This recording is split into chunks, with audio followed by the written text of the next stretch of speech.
Eu te saúdo com a paz do Senhor. Jesus falou lá em Mateus 13:32 sobre a semente da mostarda ser a menor das sementes. Mas alguma vez você já se perguntou qual é a maior? Vou te falar agora qual é a maior semente do mundo. Esta é a lição número 3 da classe de adolescentes, o semeador e a sua semente. Para esta aula, os hinos sugeridos são 127, 224 e 394. Lodoceia maldivica, já ouviu falar desse nome? É uma palmeira nativa das ilhas no Oceano Índico. Ela produz a mais pesada e maior semente do mundo. Essa semente ela tem 50 centímetros de tamanho e pesa de 20 a 25 quilos. E ela demora em média 7 anos para ficar madura. Ela também é conhecida como coco do mar ou coco duplo. Esta é a maior semente do planeta. Vamos descobrir. Na aula de hoje vamos falar sobre a história de um agricultor que semeou muitas sementes, porém nem todas deram os frutos esperados, pois alguns dos solos em que foram semeadas estavam com problemas. Em primeiro lugar, a primeira coisa que nós temos que ver aqui é: o problema não era a semente. É o que? É o solo. De modo geral, até na agricultura, o problema não é a semente, na maioria das vezes o problema é o solo. Existe problema na semente na questão agrícola? Sim, existe. Vou te dar um exemplo prático. Você vai à feira ou ao mercado e compra um pimentão.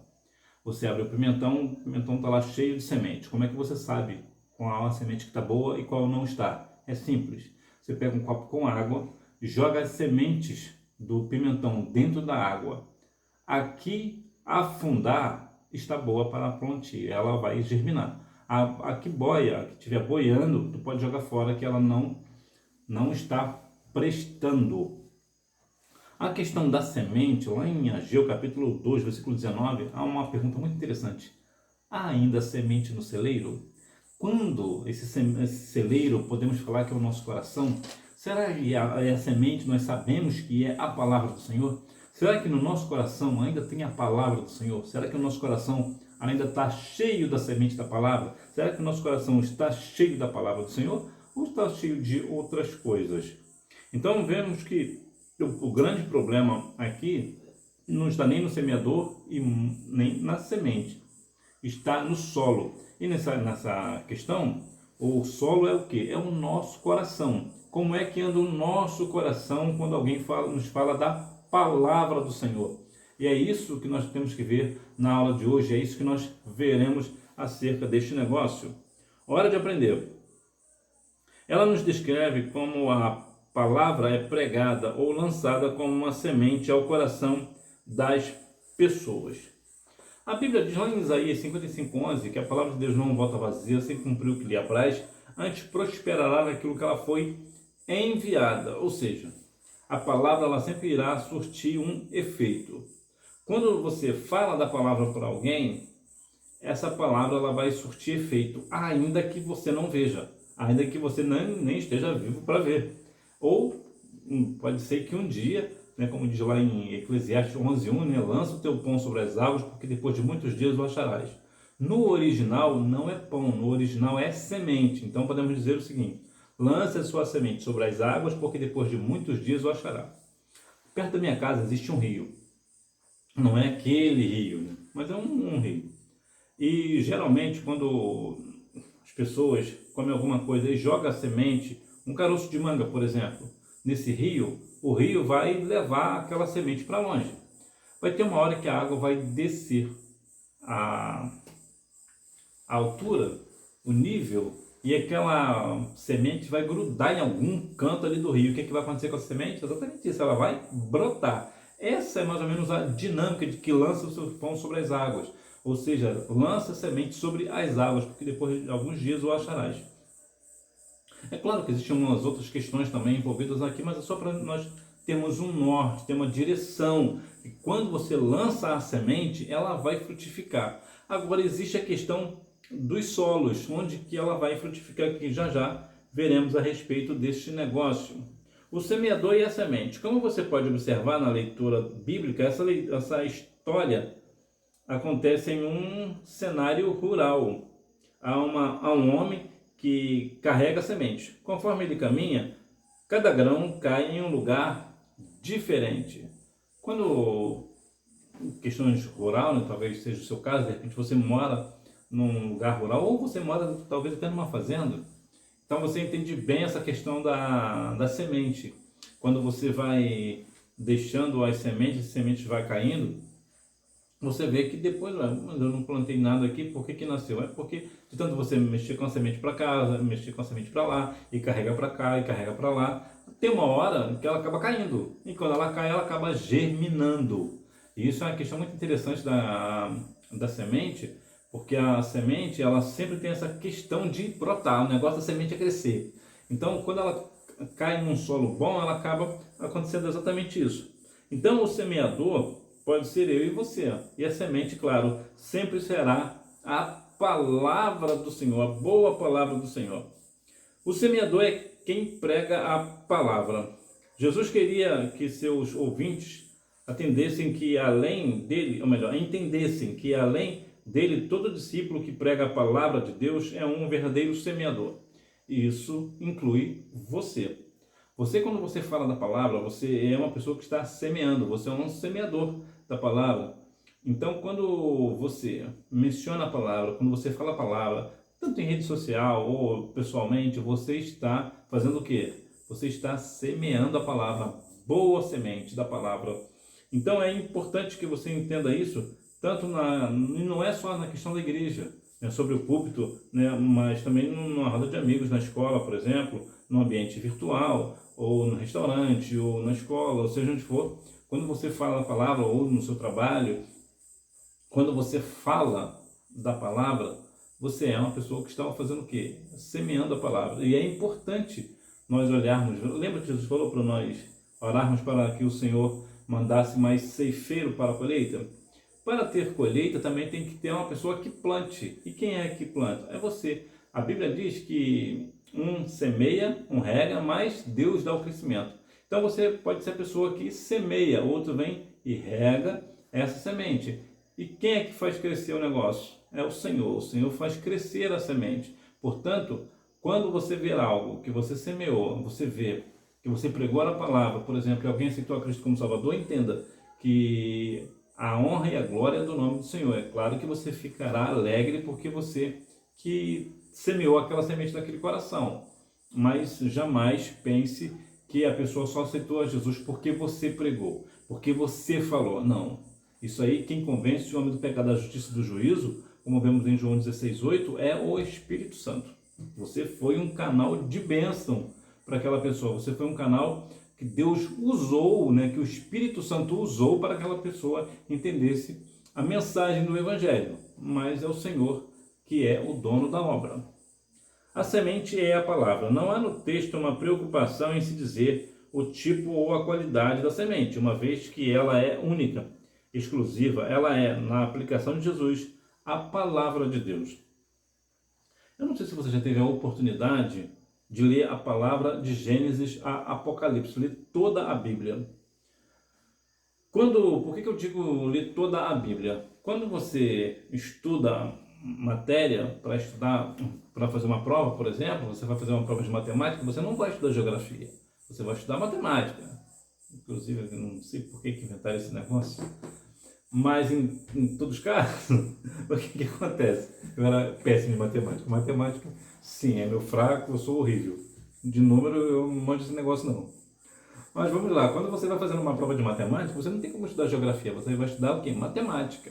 Porque é o que vai cair na prova. Então você tem que conhecer a matéria, você tem que conhecer aquilo que é a tua ferramenta de trabalho. E a palavra de Deus é a nossa ferramenta de trabalho. É com a palavra que nós temos que falar. Como é que eu vou falar da palavra se eu não entendo a palavra, se eu não conheço a palavra? E aqui cabe uma questão interessante. Você nunca, jamais entenderá a palavra de ponta a ponta. Você nunca vai saber tudo da palavra. Nunca, nem você e nem ninguém. Ninguém sabe tudo da palavra.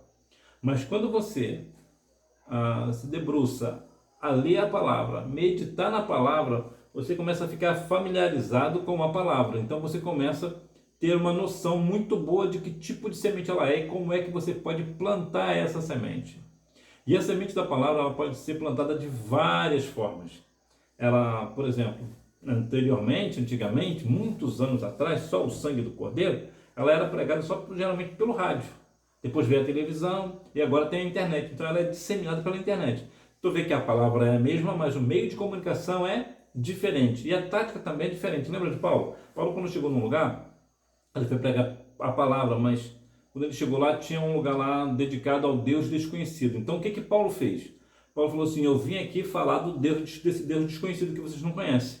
Por quê? Porque ele conhecia a palavra, ele conhecia o Senhor. Então ele conseguiu usar uma estratégia para fazer com que as pessoas entendessem. E isso também cabe para nós. Você pode falar, eu já falei, por exemplo, eu já preguei a palavra de Deus para uma pessoa que usando um time de futebol. Olha que situação. Ele torcia para um determinado time, que ele torcia para o time do Fluminense, um time lá do Rio de Janeiro. E como eu sabia um pouco da história do Fluminense, né, claro, né, eu procurei saber justamente porque eu tinha muito interesse de falar de Jesus para ele. Eu falei, mas ele gosta muito de futebol, ele torce para o Fluminense, eu preciso entender alguma coisa. Eu comecei a ler alguma coisa sobre o clube. Quando eu cheguei lá, vê bem, a primeira coisa que ele veio falar sobre o quê? Foi do Fluminense dele. E eu comecei a falar do Fluminense. Então, através do time do Fluminense, eu acabei colocando uma semente aqui, uma semente ali, fui falando. No final da história, eu tinha pregado a palavra para ele, semeado a palavra para ele de uma forma diferente. Estou falando para você fazer a mesma coisa? Não. Você pode usar uma outra questão, uma outra situação que você domine. Né? Eu falei do Fluminense ali, porque no momento ali era o que eu tinha. Né? Era uma situação que eu tinha. Uma vez eu fui fazer um evangelismo na rua, o camaradinha estava lá usando um uniforme do exército, eu fui lá e falei uma questão militar para ele. Usei a palavra como uma arma, a espada da justiça, falei lá em Efésios 6. Por quê? Porque é um ambiente que ele entende. E ele saiu dali maravilhado. Isso foi no meio da rua, eu nem sei para que lado ele foi. Mas foi semeada a palavra. Então você pode semear a palavra de outras formas também, de uma forma que talvez tenha uma dinâmica diferente onde você mora. Então quando você usa a palavra, entende a palavra, compreende bem a palavra, fica mais fácil de você falar desta palavra e as pessoas entenderem. Quem vê solos, vê corações. Jesus destacou que, apesar de serem sementes do mesmo tipo, houve 4 desfechos diferentes, de acordo com o lugar em que foram semeadas. Aqui vemos, por exemplo, a questão que eu te falei lá no início. A semente é a mesma. Mas aqui vemos, por exemplo, sementes que caíram à beira do caminho, outras entre as pedras, algumas entre espinhos, e uma parte caiu em uma boa terra. Por exemplo, você aceitou a Cristo como Salvador porque o seu coração é uma terra boa. Alguém pregou a palavra para você, ou você ouviu a palavra em algum lugar, e você creu na palavra, você acreditou na palavra. E por isso você está aqui comigo. Por quê? Porque você quer aprender ainda mais da palavra. Então, o teu coração é um coração bom, é uma boa terra. Então, continue cultivando esta terra, continue tratando da terra, porque certamente a semente vai crescer e sempre crescerá para a honra e glória do nome do Senhor. Solo à beira do caminho. Esse terreno em tempo de secas era duro como concreto. A semente não adentrava a terra e acabava ficando exposta a ser pisoteada ou comida pelos pássaros. Veja, por exemplo, aqui que este terreno era em tempos de seca, era duro como concreto. O que é isso? É um coração de pedra, como diz lá Ezequiel 36:26, né? Coração de pedra, mas que o Senhor vai dar um novo coração. Né? Então, há pessoas que têm um coração duro. Por quê? Porque é um lugar onde você caminha, por exemplo, se não for um lugar que tem asfalto, você vê que o chão é firme, é pesado. Você coloca alguma coisa ali, até para furar ali, você precisa de uma picareta ou coisa do tipo. Por quê? Porque ele fica duro, feito concreto. Por quê? Porque ele de tanto ser pisoteado. De tanto que é pisado, ele começa a ficar compacto, começa a ficar firme. Então, se você lançar uma semente ali, a semente não vai entrar no solo, não, mas não vai brotar. E ainda que consiga brotar por alguma questão especial aí, ela não vai durar muito tempo. Por quê? Porque ela não vai conseguir criar raiz. Solo cheio de pedras e pouca terra. Essas pedras citadas na parábola não estão expostas na superfície do terreno, como algumas pessoas pensam.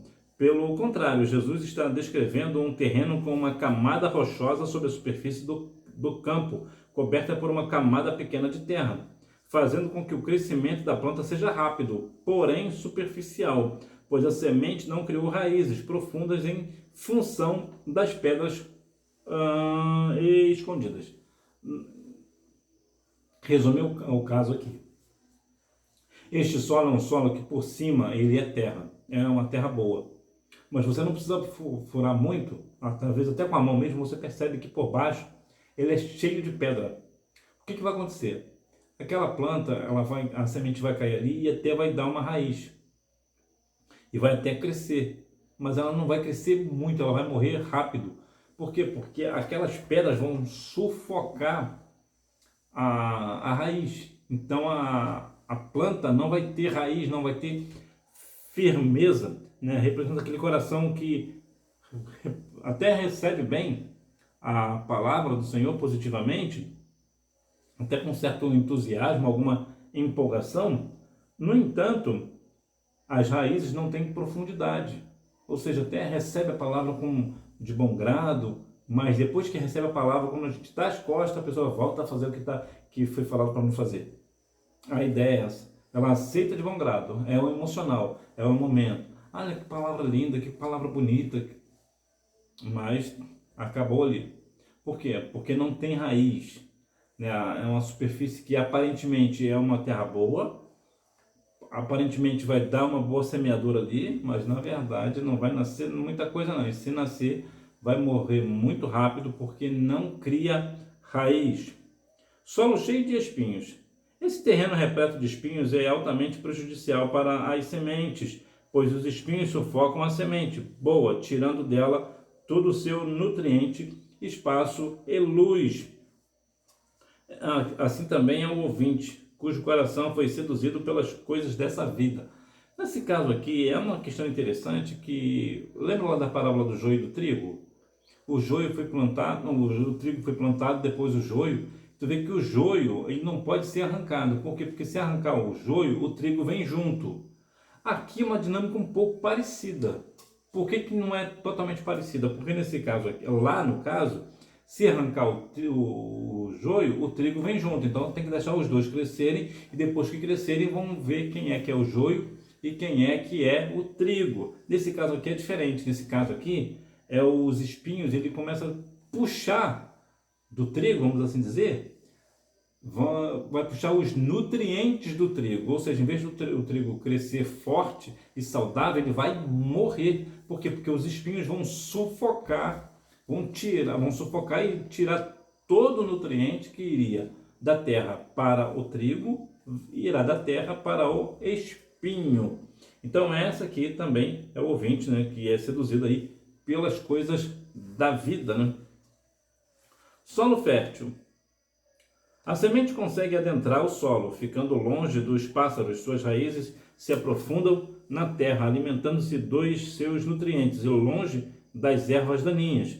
Seus frutos aparecem abundantemente, pois trata-se de uma terra preparada. Representa o ouvinte cujo coração tem fome e sede de Deus, que é o teu caso. É o teu coração, é um solo fértil.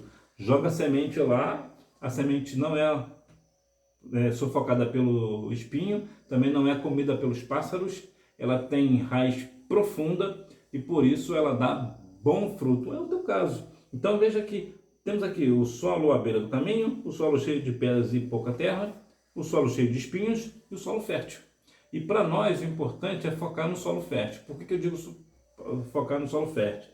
Porque muitas pessoas, até com uma boa vontade de falar da palavra, demanda muito tempo, e às vezes todo o tempo do mundo, fala hoje, fala amanhã, fica falando toda a vida, e eu sei que a palavra do Senhor não volta vazia, mas às vezes perdemos muito tempo com pessoas que têm um coração duro, um coração de pedra, que você vai falar da palavra hoje, vai falar amanhã, e ela tem um coração de pedra, não vai ceder a palavra. Ao invés disso, você faz o quê? Você procura uma pessoa que tem um solo fértil. Você vai ficar só procurando solo fértil? Não, você vai sempre semear a palavra. O que eu digo é assim, Você sabe que uma pessoa específica é uma pessoa que tem um coração duro, é um coração de pedra, é um coração cheio de espinho, que não aceita a palavra de jeito nenhum. Você vai ficar perdendo seu tempo com ela, dando pérolas aos porcos? Não.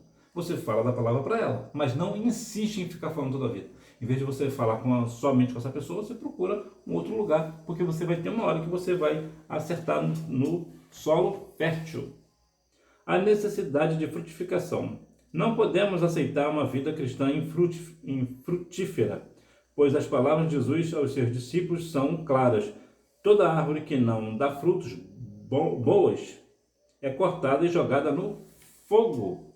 Em outras palavras, nós devemos falar da palavra, mas também nós devemos ser uma árvore boa, que dá fruto bom, e esse fruto permaneça. Frutos dignos de arrependimento. Em outras palavras, não importa somente eu falar para semear a palavra, falar da palavra do Senhor para as pessoas aceitam a Cristo, mas eu mesmo que lanço a semente, não sou convertido. Olha que situação. Eu até dou uma boa semente, falo bem da palavra, eu semeio bem a palavra, falo da palavra para as pessoas, mas a mesma não tem nenhum efeito sobre mim. Por quê? Porque eu não tenho fruto de arrependimento. Eu sou uma árvore, nesse caso uma árvore má. E o que acontece com a árvore má? É exatamente isso. É cortada e lançada fora. Então, nós devemos lançar a semente, falar da palavra, mas também devemos viver a palavra. Sermos também uma árvore boa, uma árvore que dá bom fruto. E é isso que nós temos que ter no nosso coração. Conclusão. Não aceite uma vida improdutiva no reino de Deus. Cresça e produza frutos dignos de arrependimento no lugar onde você foi plantado por Deus. Ou seja, se você está no seu trabalho, Deus te colocou aí. Então, dê bons frutos. Fale da palavra. Eu não digo para você ficar falando da palavra o tempo todo no trabalho. Naquele momento que você tenha uma oportunidade, talvez na hora do almoço, do lanche, do café, você vai lá e fala um pouquinho da palavra. Por que isso? Porque isso é importante falar. Porque muitas vezes as pessoas estão trabalhando, mas ficam pregando a palavra dentro das empresas. A empresa te contratou para você trabalhar e não para você pregar o evangelho. Então nós devemos ter discernimento desse negócio, ter entendimento. Eu estou aqui para trabalhar, eu trabalhei nessa empresa que eu trabalhei lá no supermercado, tem um irmão lá que é cristão, ele é diácono. E eu gostava muito da postura dele, que durante o trabalho ele trabalhava, ele só falava de trabalho, ele agia para o trabalho, fazia, acontecia, mas no horário de almoço dele ele sempre estava lançando ali uma semente para alguém. Ele sempre falava, deu um descansozinho ali, ele falava da palavra. A hora do lanche ele falava da palavra, falava do almoço, tinha uma oportunidade, que é importante também, você não forçar. A pessoa chegava, não, eu queria saber disso aqui, não, a Bíblia fala assim, assim, assim. Ele ia falando, isso aqui é o quê? É entendimento, é sabedoria. Por quê? Porque se você começar a falar na empresa da palavra, ainda mais a maioria das empresas de modo geral não é cristã, e ainda que for, a empresa mais uma vez te contratou para você trabalhar e não para você pregar o evangelho, você pode fazer o quê? Você pode perder o seu trabalho, perder o seu emprego, porque você, em vez de trabalhar, você faz o quê? Você prega a palavra. Então nós pregamos a palavra nas vias públicas.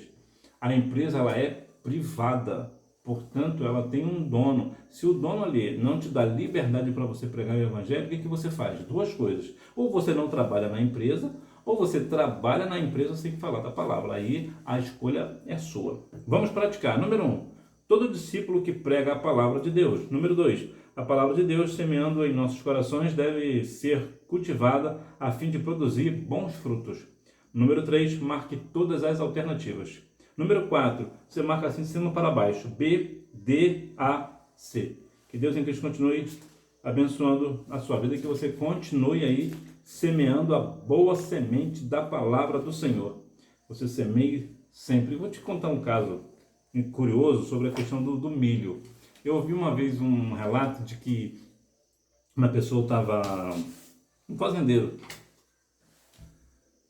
ele estava participando de um concurso para ter uma melhor semente. No caso, ele era milho. Eu acho uma questão curiosa e eu vou te falar por que eu estou te falando isso.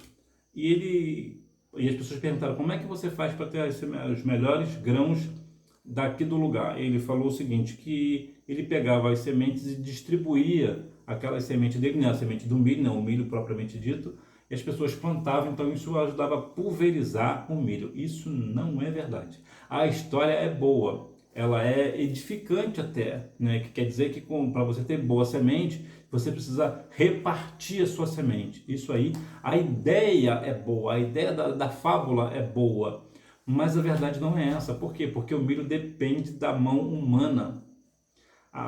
Ele não é pulverizado da forma que as pessoas dizem. É muito difícil, não é necessariamente que ele não seja, mas é muito mais difícil um pássaro levar um milho para outro lugar e esse lugar dar milho. É muito difícil, por exemplo, ainda que você morar num lugar rural, dificilmente você vai ver um milho nascer em algum lugar. Ele só nasce ali porque o homem plantou. É muito difícil um pássaro conseguir pulverizar o milho. E é por isso que eu estou te falando, porque a ideia é boa, né? A ideia da história ali é boa, mas ela não tem a verdade nela, né? Só uma fábula mesmo. O que eu quero dizer com você é que nós aprendemos a cada dia mais com as sementes. E nós que vamos colocar assim, né? Nós somos os pássaros de Jesus, né? Somos nós que vamos pulverizar as sementes, né? Eu nem sei se a ideia é pulverizar mesmo o nome certo, que a pessoa que semeia, né? Que o pássaro faz. Eu não sou botânico, né? Não dá um desconto aí. Mas que nós venhamos a cada dia mais ser como os pássaros do Senhor, levar a semente para todos os cantos, para que assim a semente do Senhor seja plantada. Que semente é? A semente da palavra de Deus. Que Deus continue abençoando a sua vida e você me vê na próxima aula, se Deus quiser. Tchau!